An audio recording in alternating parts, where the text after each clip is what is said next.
Today's wonderful sponsor is Property Assist WA. Shannon and her team are really committed to assisting property managers' workload by assisting them with outsourcing services like routine inspections, final bond inspections, and property condition reports. Keep your property managers doing what they love and outsource the things they don't to a company that thrives on positive feedback and guarantees a premium personalised service with a smile. The vision of Property Assist WA is to make a difference to the quality and perception of property managers, enabling you to keep your clients happy whilst improving the efficiency of your staff. Today, we have a guest who is not a property manager, but a strata manager. His name's Aidan Gorjy, and he is from Lockhart Strata Management. Aidan, welcome. Thank you. Thank you for having me. Now, tell me a little bit more about yourself, because I think last time I spoke to you, I think you were just getting into strata management. So give us a little bit of a brief history about sort of where you've been previously in your career and what you're doing now. Yeah, so prior to this, I was working in property development and then went into real estate sort of to get a bit of experience in that sort of area or within an agency, so to speak, and started in doing strata management. That was about nearly 5 years ago now. So I was at Salt in Applecross and working on their strata management portfolio there. So, and then, but I always had a goal really to work for myself. So I set up this business about 6 months ago, and basically just I guess realized that dream of working for myself, and it's been going really well. And yeah, that was my next question. Is Lockhart yours? Because I thought that it must be your business. So that's really great to see. Where does the name Lockhart come from? What was the reason for that business name? Yeah, good question. I was actually living on Lockhart Street in Como with a group of friends, and that was the idea. Sort of started around then. That the real dream would be to be working for myself, and strata management's a great sort of business to be able to do that in. So that's where that name come from. So as simple as that. I was living on the street. That's it. Yeah, I didn't want to get too bogged down with a name, because I'd probably still be thinking about a name now and wouldn't have even gotten started if I had been. So yeah, that worked. So talk to me a bit about sort of previous strata roles you've had, and then the need to sort of go out on your own. From a strata manager's point of view, the interest of going out in your own, was that because potentially you saw strata management being done in a certain way and you wanted sort of to change the way you did it, or was it that you just had more that entrepreneur mindset and so you wanted to get into business? Yeah, I think, where I was working, they had quite a lot of freedom and flexibility, so I kind of was really doing it the way I would have wanted to do it anyway. But I think it's more, in reality, it probably comes down to a lot of the income earning potential as well. I think that for strata managers, that income's probably fairly capped if they're working for someone. But I guess if working for yourself, there's obviously no limit as to how much someone can earn or how big they want to be with it. So I think that's something that was probably a big motivator for me, because I do like the challenge to be constantly feeling as if I'm growing and challenging myself. And I think that working for someone else probably wouldn't have given me that sort of challenge I was looking for. It would have just been, every day, going in, doing your job, going home. So at least, by owning a business, you've got that challenge and those goals in place, which is really good. So at the moment, is it just yourself? Have you got a team yet? Do you plan to have one? No, it's just myself at the moment, and it's gone quite well. We've probably got close to 20 buildings now, so different schemes, and it's quite that is in itself is quite it's not a large number at all, but it's a lot better than I would have thought it would have gone. So I'm really happy with that. And, yeah. So comparisons to the strata manager role to a property manager role, do you are strata managers in that virtual assistant space like property management, or is that not really something that strata managers have or use, like offshore support? I think there are some that are doing that, but I probably won't go down that path as such, because I feel like I'm offering a little bit more of a personalized service that people are sort of engaging with me because of the fact that I would be doing the work.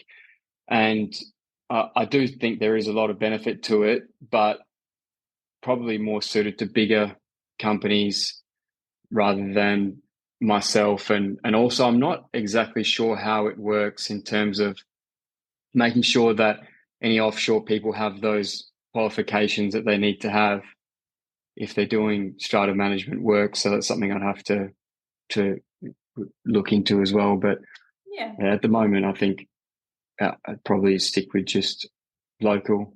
Yeah, absolutely. So let's get into a little bit about the property manager to strata manager communication. It's something that I love sort of exposing and just talking about, because there's definitely that gap where we have the same client, but sometimes we can work against each other a little bit.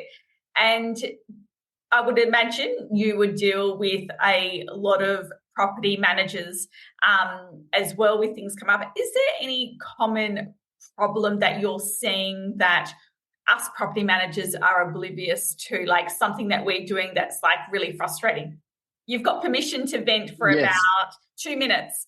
sure. I think the biggest thing is that property management's quite different to strata in that a property manager probably has a lot more authority in terms of getting work done on that particular place. If there was a hot water unit that went out or whatever the case is, they're almost somewhat expected in a way to attend to that urgently. But a strata manager is working for a council of owners, which could be potentially 7 owners.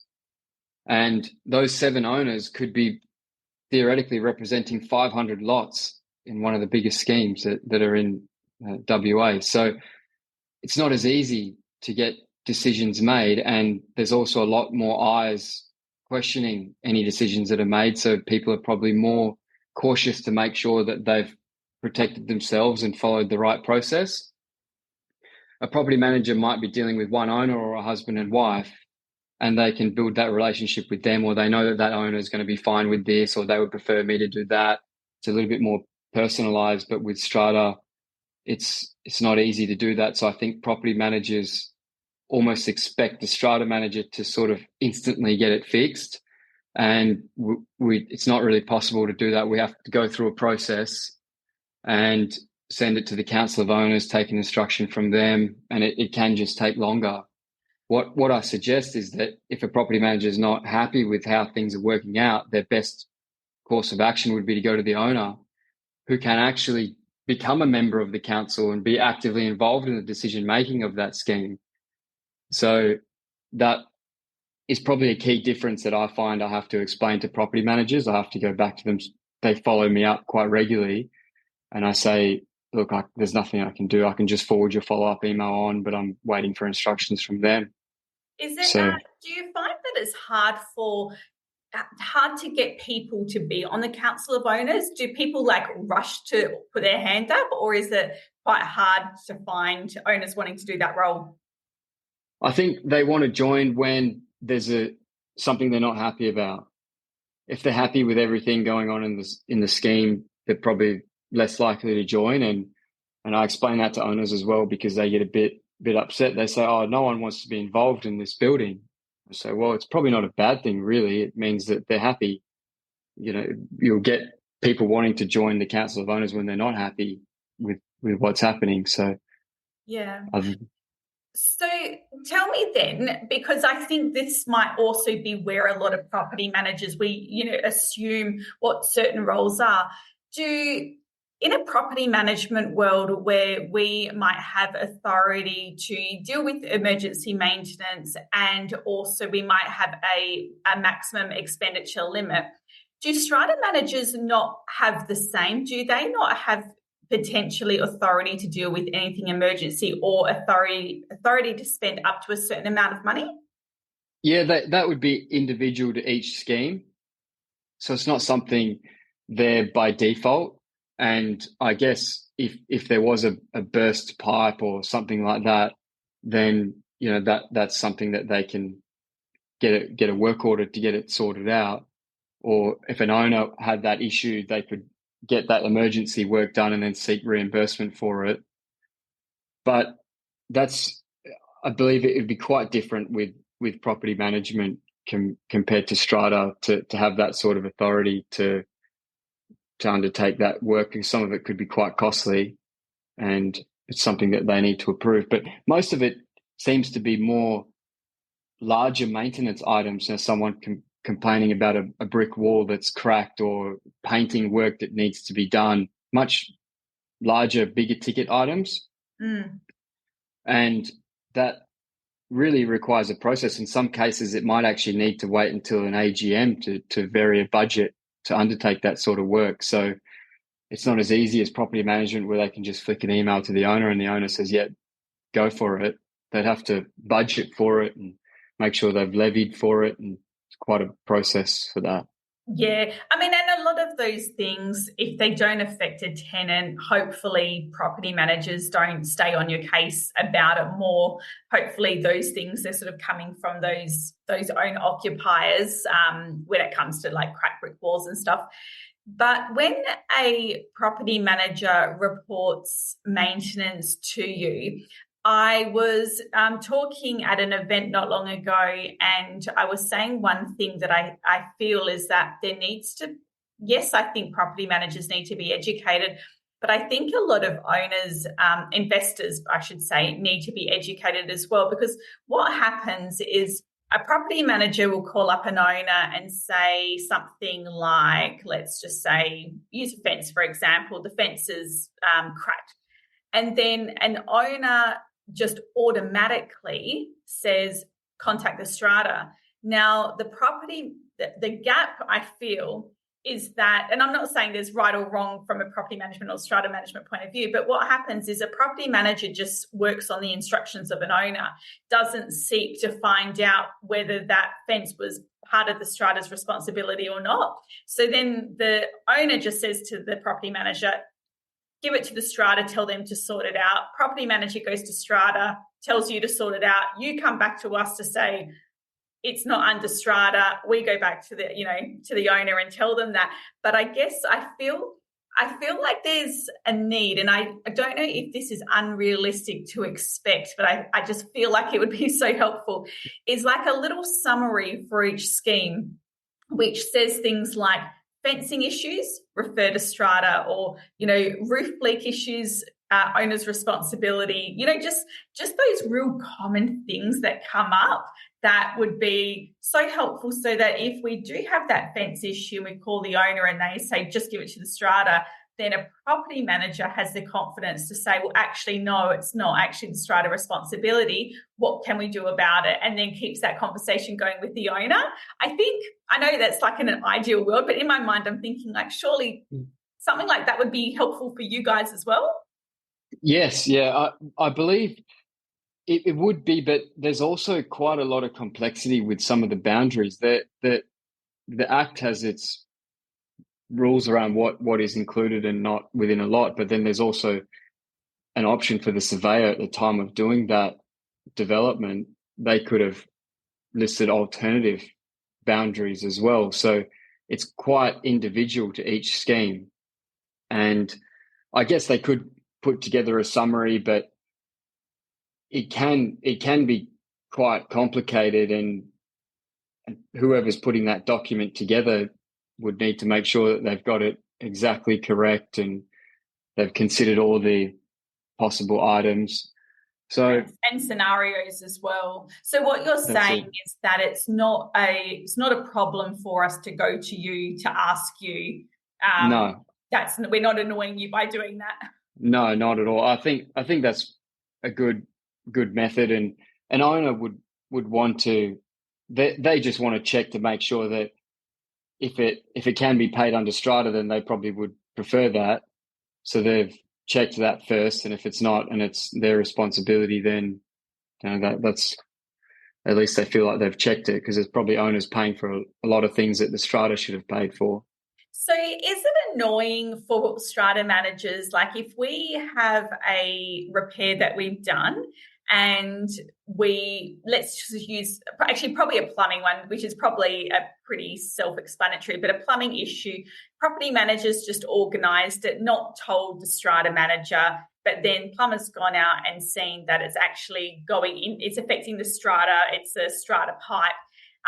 Getting those works done and then sending you the invoice. When property managers have arranged work that then subsequently is a strata responsibility, is that a bit of a pain in your backside, or is that sort of like a simple process? No, that's quite simple. It's good if they have that on the invoice, a report of the issue. So I would pass that on to the council of owners to basically say that this has come through and this is the report from their plumber to say, it's a blocked pipe, but it's actually outside of the lot. It's in the common area, and take an instruction from them on that. So that is helpful. And normally they'll ask for reimbursement as well. So I'll include that within the email to say that because strata issued, you accept or agree to reimburse the owner the cost of that call out. Yeah. And so normally they're okay with that too. Yeah, okay, excellent. That's good to know. I'm actually doing my self-training here while I'm talking to you, learning these things, which is really helpful. It's good. So one other thing that I am doing a little bit, I won't lie, and I'm sure people that are listening out there are doing the same thing, and there might be a few goody two-shoes that are doing it properly. However, sometimes life gets a bit busy and I receive the minutes of the meetings and I just save it in the client's folder and I forwarded them on a copy and I don't read it. Is it very important for property managers to read the minutes of the meeting and bring themselves up to date with what's happening? Stay with us. We'll be right back. The Associates Co provide reliable, fully trained professionals to assist you with running and scaling your property management department, providing high-quality, pre-trained virtual assistants ready to hit the ground running and revolutionise the way you run your portfolio, ensuring your time is spent doing the high-value tasks inside your rent roll that really matter.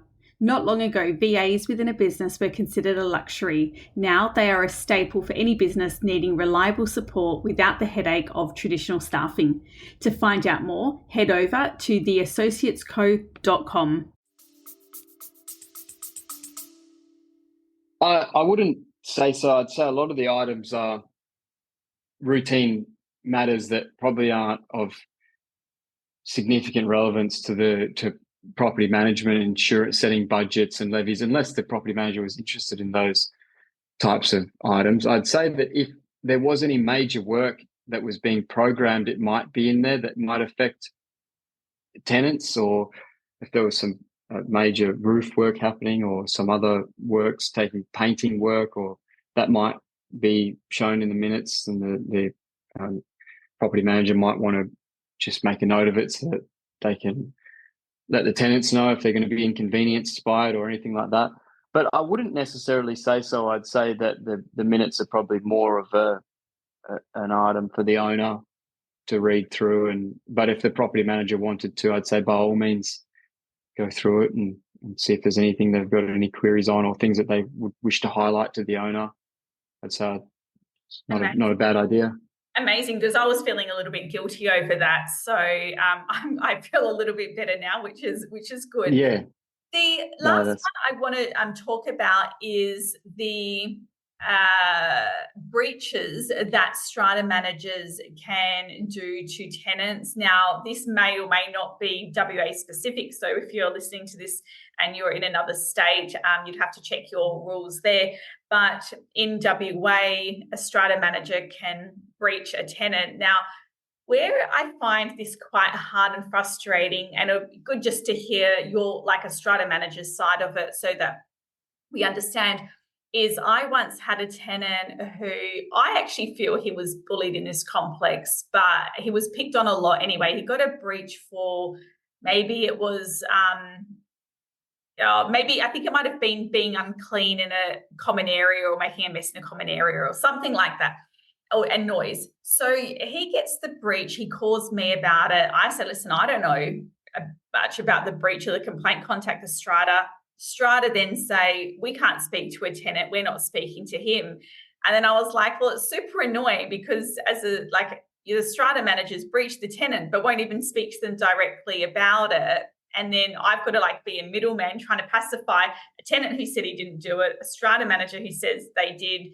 And then I felt like it was just easier if they just sorted out between themselves.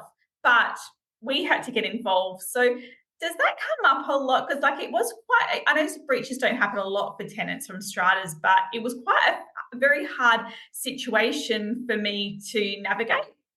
Yeah, there's a lot of politics that goes on in a strata, and I try not to get involved in that too much. And with things like bylaw breaches, I just act on an instruction from the council of owners or the strata company from the right through their appropriate channels. And that a bylaw breach here basically needs to go to the tribunal for its ultimately its enforcement. So unless the strata company is going to go to that length to enforce the bylaws, then I'd say they're probably taking it more as a warning than anything, because the likelihood of the strata company taking it all the way to the tribunal because someone has left some mess in the common property, it's probably unlikely. But I can't speak for every scheme. So I try not to get involved too much. And if there is a breach that's been sent to a tenant or an owner, I make it quite clear that this has come from the council of owners. It's a majority decision of their elected members at the AGM.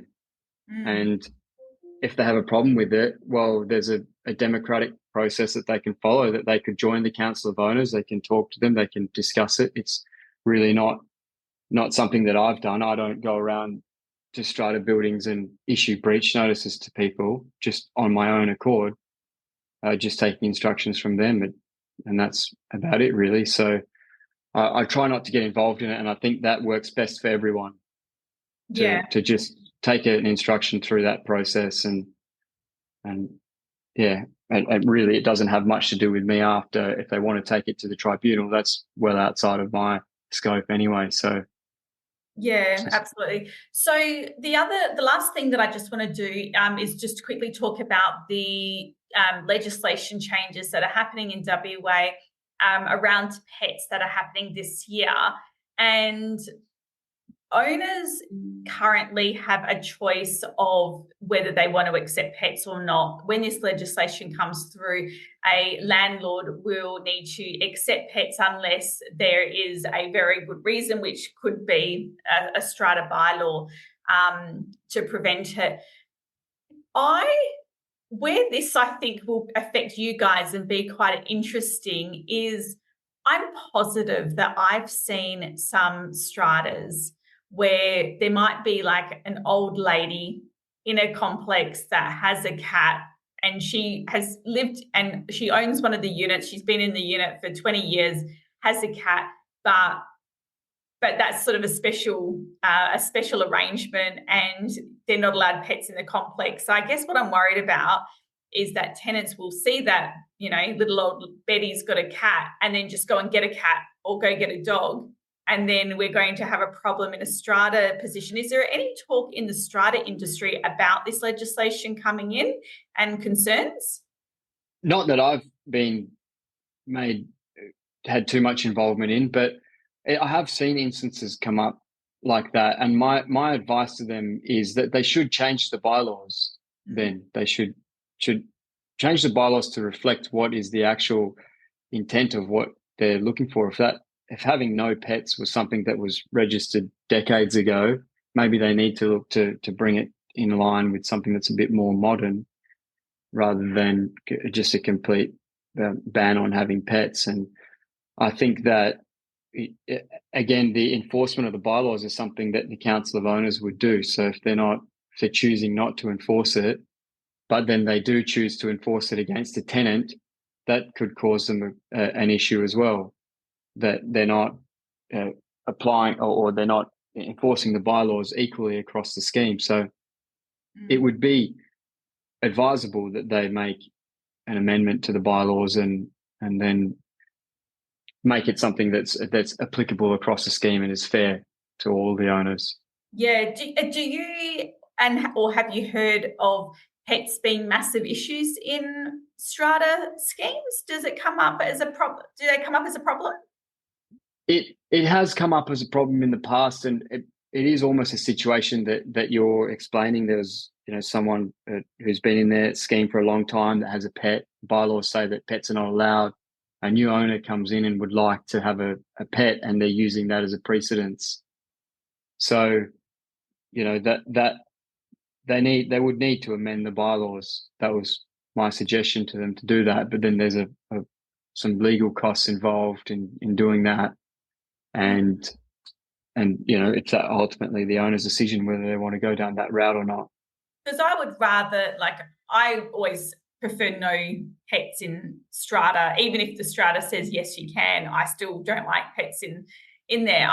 I can only imagine it'd be an absolute headache, because not only have you obviously got animals inside little units and potentially barking or being left at home, but then you've got the common area and then them pooing over the common area, and if there's dogs that don't like each other and you're walking them around, I just feel like it's not a suitable environment. But that's probably a bit old school of me. I just don't feel like it's a suitable environment to have pets in a complex. Yeah, I guess that's most of the new buildings, they seem to allow smaller dogs and or other sort of pets, but without having to ask for consent for that. But yeah, I think it's probably a part of people's life, and if developing schemes didn't allow pets full stop, that might actually affect their ability to sell the units. There may be buyers out there who want to buy the unit and have a small dog, and if the bylaws say they're not allowed to have pets, they might not buy into that scheme. So I think if they're excluding pets altogether, they might be affecting their ability to sell units as well. So I think it would probably be unlikely that they would trend towards a ban on pets altogether. Yeah, I just find it so weird, going into a lift and there's a dog in there. I mean, I also feel like, in defense to that, there could be people that don't want to buy into a complex that also allows pets. It could potentially be the other way. Just random story. I was in the US a couple of years ago now, and I'm sitting on an American Airlines flight, and I kid you not, the lady next to me has a white poodle. Not even like a little tiny poodle, a poodle. And she has it in a carrier. She's like window seat. I'm in the middle. And I was thinking that was a bit weird, but I was like, okay with it. But then I'm not even making this up. She asked the host, the host people, the plane people, can't think of the name right now, if they've got any dog food when they were going around. And in my head, I'm thinking, please do not sit and feed this dog food while I'm sitting right next to you. For me, it just grossed me out. But I guess that's sort of just what, like you said, living and moving with the times with the apartments. But, at what point do you stop that? Because planes and animals is not for me. No, I've had that similar sort of experience as well in the US. As someone as a cat or something in the plane, and yeah, it's quite unique. So, I mean, I think with these bylaws here, that the council of owners have the option to ask someone to remove a pet if it becomes a nuisance. So I would say that that's probably a way that they're, I guess, pleasing both sides to say that, well, if there is a pet that's a nuisance, they can ask for it to be removed. They're not guaranteed the right to have that animal there. So yeah, Interesting. Well, it'll be interesting when it's when the changes come in and how everyone's affected. So we'll have to probably chat again when that is when that's happening. But Definitely. Thank you very much. I know I had sort of a few situations to bring up as well, but I think it's just quite good just to hear about, like, they're sort of, for me, the common things that come up. So it's really great to sort of have some insight from a strata manager with regards to that, and appreciate you coming on. I think this is definitely the start of doing property managers doing more with strata managers, and working together, understanding your role, what you do, and having someone like yourself that's safe enough to call up and say, hey, I just need a hand with this. What do you think? Property managers, I do encourage you all to affiliate yourself with a strata manager that you like, to help you in these situations as well, because we're definitely going to get a lot further with working together when we can have those discussions. So Definitely. Aidan, thank you so much for joining me. I really appreciate it. And when I've got another curly situation, I will give you a call. Look forward to it, and thank you so much for having me. Inspect Real Estate, or IRE, is an Australian-based software company that is passionate about creating quality, customised solutions for agents, tenants, buyers and property owners, designed by agents for agents, because we care. IRE has now processed more than 108 million inquiries and is currently being used by thousands of industry leaders. There are many time-saving products, from booking and managing inspections within our flagship product ROL, creating and managing applications with To Apply and App Checker, and tracking keys with Keyware, through to listing on Inspect Real Estate's free property portal, Tenant app, plus so much more. Visit inspectrealestate.com.au or give us a call on 1300 934 721.